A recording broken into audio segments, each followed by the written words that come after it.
Hello and welcome to the Political Opinions podcast, where every opinion is given equal footing and political tolerance and debate are given their proper attention in a world where both are on the decline.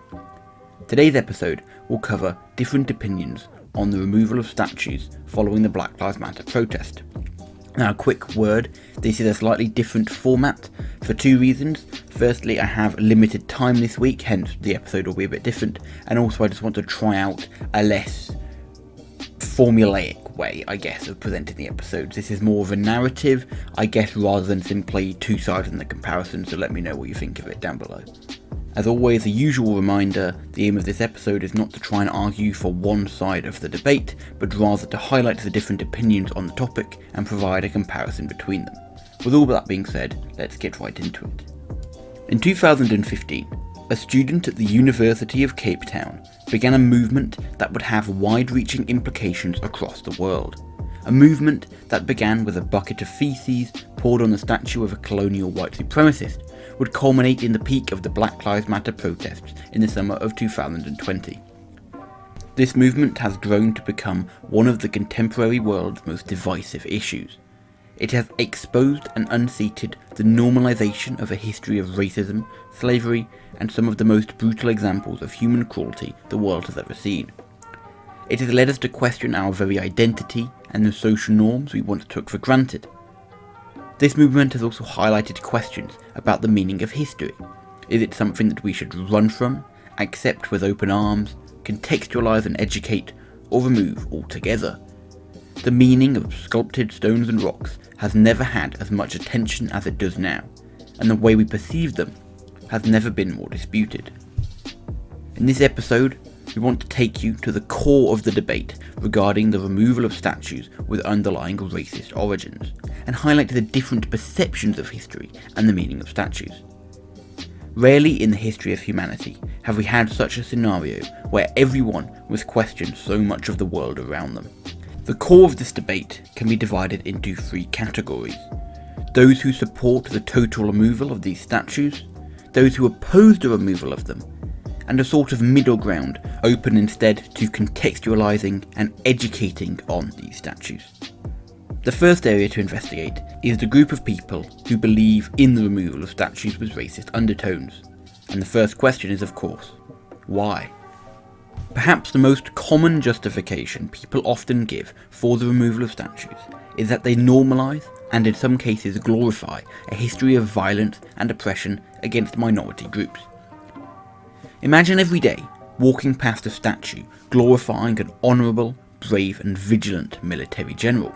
Seems nice, doesn't it? A reminder of a celebrated past you and others can use to shape your history and meaning. Now imagine a different person walking past that same statue. They are the same age as you, they speak the same language, breathe the same air, use the same passports and call themselves a citizen of the same country. But when they walk past that statue, all they see is a man who fought for the preservation of slavery, who fought for the continued subjugation and oppression of thousands of their ancestors. To them, that statue is a normalization and glorification of America's history of slavery. The monument to Robert E. Lee reminds them every day that this is a country with underlying systemic racism, which has normalized its history to such an extent that men who have committed horrendous racist acts are still remembered fondly. Now multiply that single experience to thousands all over the world, to millions of people every day who have to walk past statues which glorify people who did dark deeds. If we continue to commemorate those who by our standards today have done so much evil, is it really fair to say that we have moved on from that past? Statues which glorify the past may also serve to falsify it. If we only remember people for the good they did and miss all the bad, what is left is a very different depiction of history than what truly happened. To present these figures as good is to forget reality, and to continue to memorialise them through statues is to maintain a link to a past which many claim is now history. Every coin has two faces, however, and just as there are those who support the removal of statues, there are those who oppose it. This debate highlights three interesting questions. The first of which is, what is the meaning and purpose of history? For just as some believe that statues serve to glorify a racist past, others believe they serve to remind us of it and show how far we have come. The past is not selective.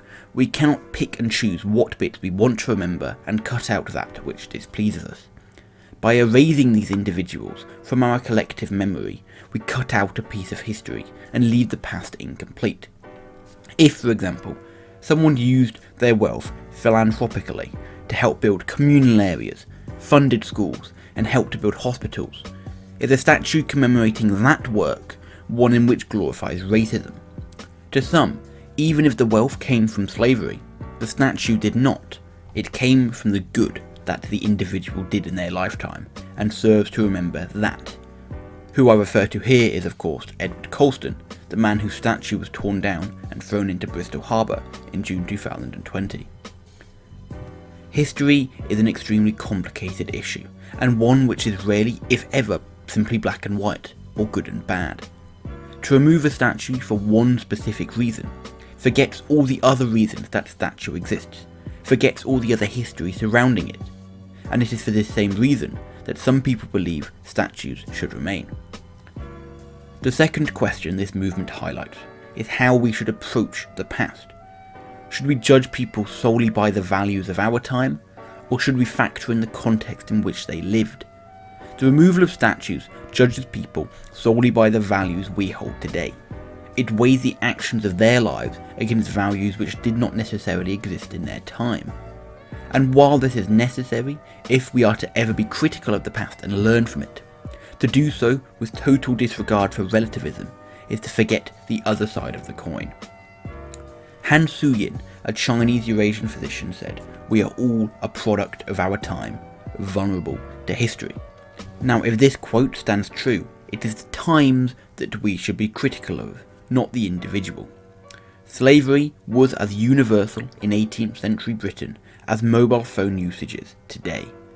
And so to some, to judge individuals by the value of our times is wrong, and serves to forget that those seen as bad today were not necessarily seen as much in their time. Now, this view is of course open to individual interpretation, and it stands true that just as we may be aware of the context of historical individuals, so too must we not forget that statues exist in the present. The past does not necessarily disappear solely because a statue does not stand where it once does. And if anything, it may even serve to help eliminate the selective history that society often adopts today. On a similar note, by judging people by contemporary values, we do not always forget what these individuals did in their time, but rather place their memory in the context of ours. The final question for consideration is one of practicality. Do we have the right to remove these statues, and is it the correct approach to take? There are those who argue that as statues are legally owned, often by a council or if on private land by an individual or organisation, the general public does not have the right to simply tear them down. Is it valid enough justification that just because I disagree with the memorialisation of someone through a statue, that I can destroy what is ultimately someone else's property? To people who disagree with this movement, the answer is obviously no. They may even akin these actions to vandalism and violence, and believe that any message of good is lost in the very open breaches of property rights and the law. On the other hand, the very nature of statues makes them public. They are public displays of remembrance. And if it is the public who experience these statues every day, do they not have a say in what happens to them? This whole topic is extremely divisive, with different stakeholders being prioritised. Is it the minorities who suffer from the memory of these statues who should have a say? Is it the community as a whole? Is it the government or owner's right? Or should another group be involved? There is no one clear method as to how to approach the issue.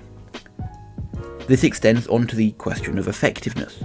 Does tearing down images of racism and oppression do anything to solve the actual issue at hand? Systemic racism, higher unemployment and poverty rates for various minority groups does not get solved simply by removing statues. Instead, some would point to the fact that it should be done through political and social reform, and must be achieved through proper participation in the political process. There are those who therefore question the ability of this movement to change anything.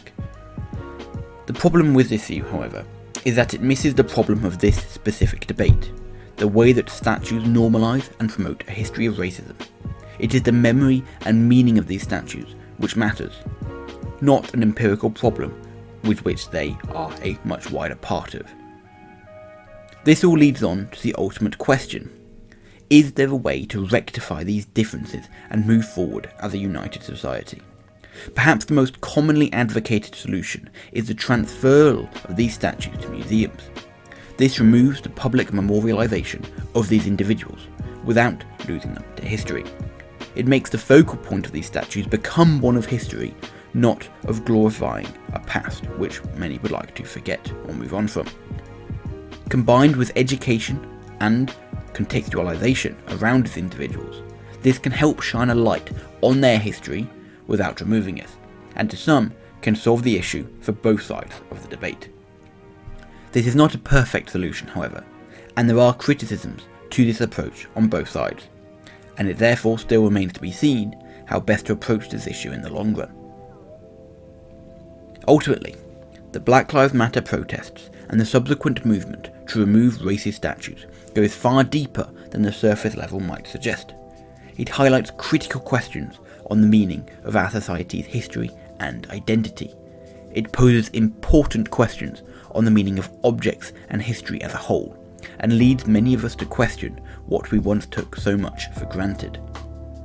How these questions are answered, and if they can be answered at all, will be the determining factor in how we as a society move forward on this issue.